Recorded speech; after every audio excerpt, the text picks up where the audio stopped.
कालीपुर गांव में कोई भी गोरी चमड़ी का व्यक्ति नहीं रहता था और इसका कारण थी काली चुड़ैल। रात के काले अंधेरे में गांव के आसपास उसी का राज था। उसकी हंसी सुनकर लोगों की रूह तक कांप जाती थी। एक बार की बात थी। पुष्पा और प्रिया नाम की दो लड़कियां किसी गांव जा रही थीं। अचानक रास्ते में उनकी कार खराब हो गई। अरे यार, अब क्या करेंगे? क्या कर सकते हैं? चल ट्राई करते हैं। कैसे भी करके इस खटारा को शुरू करना पड़ेगा। चल। हाँ यार, चल।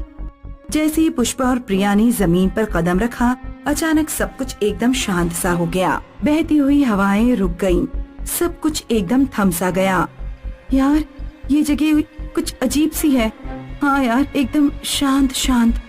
शायद हमें गाड़ी में ही बैठना चाहिए था। जाने दे, पहले इस गाड़ी को बनाते हैं और जल्द से जल्द यहाँ से निकलते हैं। हाँ हाँ। दोनों लड़कियाँ गाड़ी बनाने में जुट गईं कि अचानक प्रिया को लगा जैसे उसके पीछे कोई खड़ा है। वो तुरंत पीछे मुड़ी। क्या हुआ? मुझे लगा यहाँ कोई था। तेरा वहम होगा। हाँ।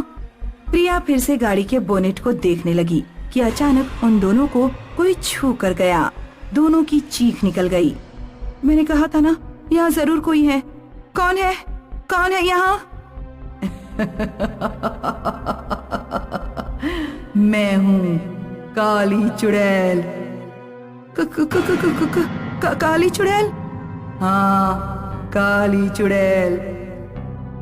काली चुड़ैल उन दोनों के सामने आ गई और वो दोनों अपनी जान बचाने के लिए यहाँ वहाँ भागने लगे।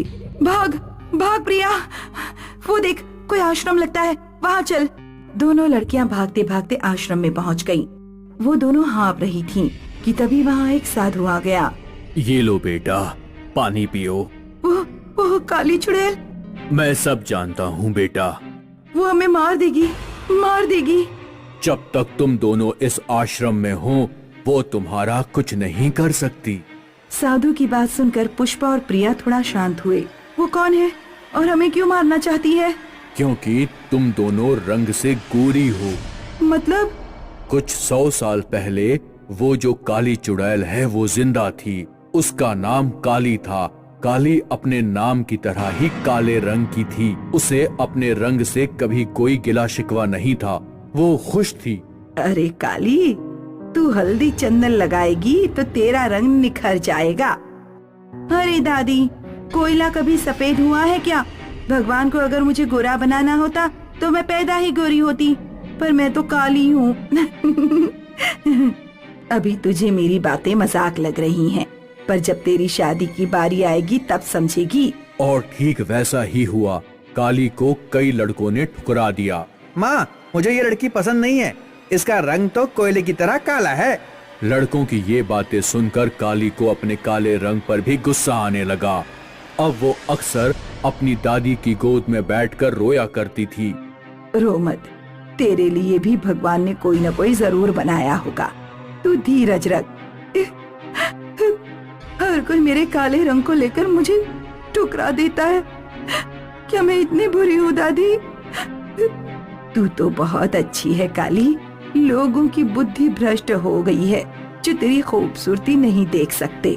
काली की दादी अक्सर उससे अच्छी अच्छी बातें बोला करती थी। फिर एक दिन काली के लिए काले लड़के का रिश्ता आया। उसका नाम भीम था।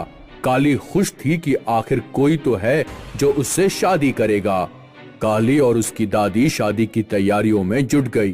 कुछ महीनों बाद अचानक काली और उसकी दादी को पता चला कि भीम किसी और से शादी कर रहा है। काली और उसकी दादी दौड़ते हुए शादी के मंडप में जा पहुँचे। हे भगवान, बेटा, तूने वादा किया था कि तू मेरी काली से शादी करेगा। वो तो पहले की बात है। अब मुझे इस गोरी लड़की का रिश्ता आया है। मैं तो इसी से शादी करूंगा। तुम इससे शादी नहीं कर सकते, तुम्हें मुझसे शादी करनी होगी। काली ने भीम का हाथ पकड़ लिया और उसे खींचने लगी। भीम ने अपना हाथ छुड़ाते हुए काली को धक्का मारा और वो जमीन पर गिर गई। आसपास खड़े हुए लोग काली के इस तमाशे पे हंस रहे थे। ये देखकर काली भड़क गई और चीख उठी। हंस लो, जितना हंसना है हंस लो। आज के बाद तुम सब के सब रोओगे। अपने गोरे रंग पे बहुत नाज है ना, अब यही गोरा रंग तुम्हारा दुश्मन बन जाएगा। इतना बोलकर काली सामने रखे हुए अग्नि कुंड में कूद गई और जलकर मर गई। और तब से काली चुड़ैल बन गई और उसने आतंक मचाना शुरू कर दिया। उसने कई गोरे रंग वाले लोगों को मार दिया और उसके बाद तो मानो गांव वाले सहम गए और जितने भी लोग गोरे थे वो सब इस गांव को छोड़कर दूर चले गए। पर बाबा, क्या काली चुड़ैल का कोई उपाय नहीं है? उपाय तो है, पर बहुत कठिन है और वो बस वही कर सकता है जो काली चुड़ैल के शिकार से एक बार बच चुका हो, जैसे तुम दोनों। हमें क्या करना होगा? इस आश्रम में एक वज्र से बना हथियार है। वो देवी माता के प्रिय हाथी की हड्डियों से बना है। उसे सालों की साधना से सिद्ध किया गया है। तुम दोनों अगर उस हथियार से काली चुड़ैल पर प्रहार करोगी तो उसका अंत निश्चित है। पर क्या हम कर पाएंगी? तुम्हारे पास दूसरा रास्ता नहीं है। उस काली चुड़ैल ने तुम दोनों को देख लिया है। वो यहीं आसपास तुम दोनों का इंतजार कर रही होगी। जैसे ही तुम इस मठ से बाहर गए वो तुम पे हमला जरूर करेगी। बाबा, आप हमें आशीर्वाद दीजिए, हम काली चुड़ैल का अंत जरूर करेंगे। साधु ने देवी की मूर्ति के चरणों में रखे वज्र के हथियार को दोनों लड़कियों को दिया और उन दोनों के माथे पे कुमकुम भी लगा दिया। विजयी भवा। वो हथियार लेकर जैसे ही दोनों लड़कियां अपना पैर आश्रम से बाहर रखती हैं, वापस पहले की तरह शांति फैल जाती है। वो देख वहाँ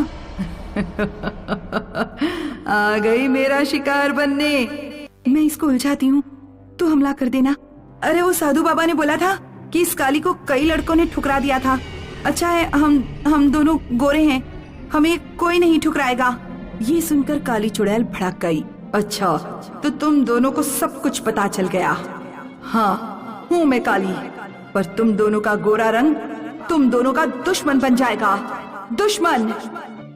काली चुड़ैल गुस्से में पुष्पा की ओर बढ़ने लगी। काली चुड़ैल ने पुष्पा का गला दबा दिया और बस इसी समय प्रिया ने वो काली चुड़ैल पर वज्र के हथियार से हमला कर दिया। हथियार चुड़ैल में घुसते ही वो चीखने लगी। चुड़ैल पिघल के उस वज्र के हथियार के अंदर समा गई। पुष्पा और प्रिया ने चैन की सांस ली। उन दोनों ने वह वज्र का हथियार साधु महाराज को लौटा दिया। उन दोनों ने न सिर्फ अपनी जान बचाई बल्कि कई और गोरे रंग के लोगों की भी जान बचा ली। इस तरह काली चुड़ैल का अंत हो गया।